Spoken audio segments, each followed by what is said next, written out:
Coucou les amigos! Aujourd'hui on engage le combat avec une entreprise dans le secteur de la finance que je viens d'acheter le mois dernier mais qui... je sais pas, elle me plaît bien. En tout cas sur le papier car je n'ai jamais eu affaire à eux dans le concret. Enfin je crois, je pense.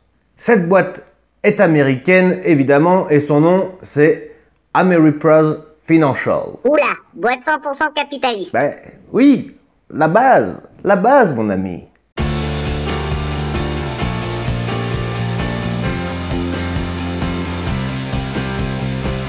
Alors, Ameriprise Financial, c'est un rendement de 1,95%, un sûreté dividende largement correct de 18 et un score de croissance non négligeable non plus de 16, avec une croissance du dividende sur 5 ans de 9% par an quand même, et une capitalisation de 29 milliards. La société a été fondée en 1894 et a son siège social à Minneapolis, dans le Minnesota, États-Unis.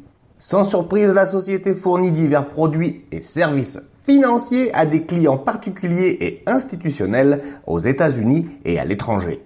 Le prix de l'action sur 10 ans, ma foi, continue à la hausse. Et la comparaison des performances.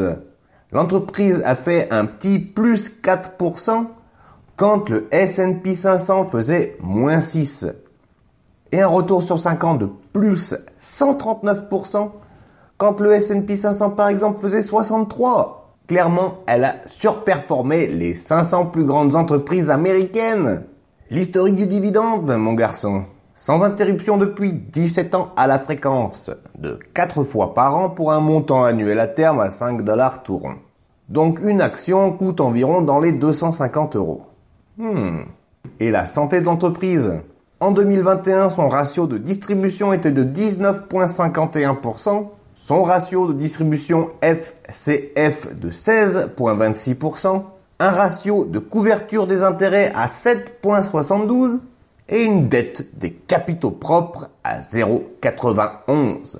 Alors, si tu y comprends que dalle, ne t'inquiète pas, je vais mettre un petit extrait de la chaîne Morning qui explique de façon parfaite à quoi correspondent tous les chiffres que l'on vient de voir. C'est parti.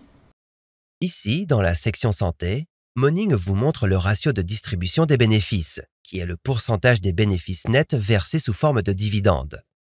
Pour la plupart des entreprises, un taux de distribution inférieur à 60% est recommandé, bien que les fiducies de placement immobilier, par exemple, soient l'une des exceptions. Un ratio de distribution croissant signifie que le dividende augmente plus rapidement que les bénéfices, ou que les bénéfices diminuent régulièrement. Et un ratio de distribution volatile peut indiquer une entreprise moins stable. Le ratio de distribution du flux de trésorerie disponible est similaire au ratio de distribution des bénéfices.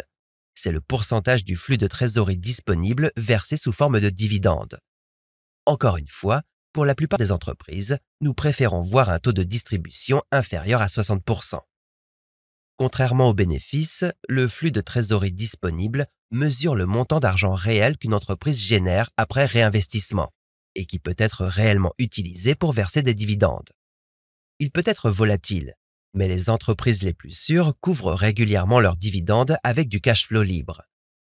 La couverture des intérêts montre combien de fois le profit généré au cours d'une année peut rembourser les intérêts sur la dette payée au cours de la même année.